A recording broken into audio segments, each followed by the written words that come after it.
Hi, my name is Shuni, and our goal for this programming project is when the user enters the source and destination airport name, our code could generate the shortest path using the dataset provided by the user and calculate the length of the route produced.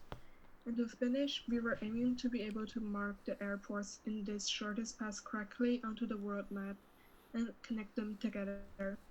Overall, we did a great job achieving the goals we have.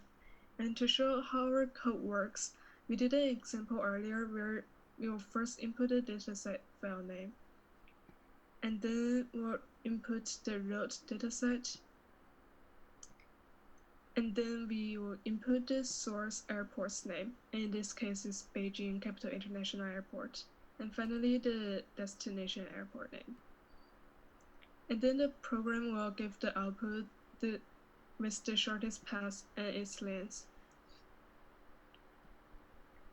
and also generate the output graph.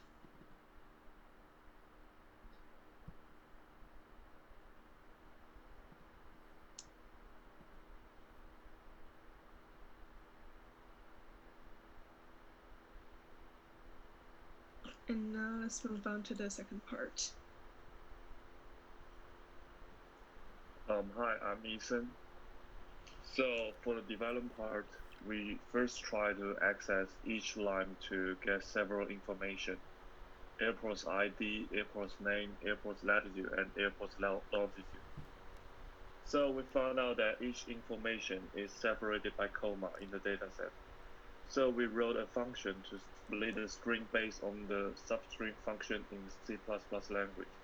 We coded each algorithm based on our logic, which is convenient for us to use when we create a graph. We tested each algorithm with a straightaway to print the element in the vector to make sure that we get the valid information. First, we ran into a difficulty that if we decided that our vertex is a string, which is the name of the airport, then it would be extremely difficult to insert an edge based on the airport's ID from the roots dataset. So we created a map of name to ID.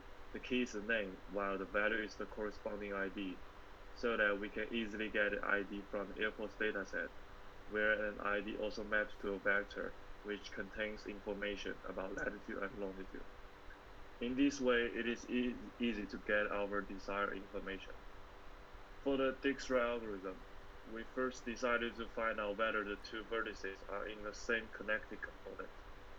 Therefore, we employed BFS traversal to go through a whole connected component. If these two are in the same connected component, then we can find out the shortest path from the source to the destination, and the distance is inserted inside the map. To make sure that we grasp the accurate information from the dataset, we directly print out what is inside our vector. In this way, we can easily find out whether it is correct. For the graph, to make sure our graph does not miss anything, we wrote several test cases of the function edge exists and vertex exists. So we find out some connected vertices and unconnected vertices to test BFS traversal.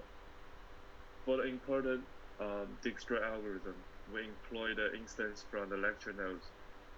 Then we create a simple graph and set edge weight. In this way, we can make sure that Dijkstra algorithm can be tested. So now it's time to move on to the third part. Hi, I'm sure. Let me brag about our successes. In our program, Dexter's algorithm plays an important role, which helps us find the shortest path from source to destination. During the process of implementing this program, I created specific graphs followed by the website, like this one, and check whether my code work correctly. And its output is matched the website's output is what I expected. Then I implemented this algorithm with the real-world data from the dataset we have. We had assumed that we can get to all the other airports from one airport. However, with the real airports and routes datasets, we actually created a disconnected graph, which means some airports are not communicable. So before finding the shortest path, we need to implement BFS traversal to find whether the two vertices are in the same connected graph. Also, we had thought the shortest path from source to destination would be the direct route if it exists. When it comes to reality, it is interesting to find that the shortest path is not necessarily the edge connecting them. For example, when we find the shortest path from Beijing to Ohio, we got the results like this. It surprised us at first,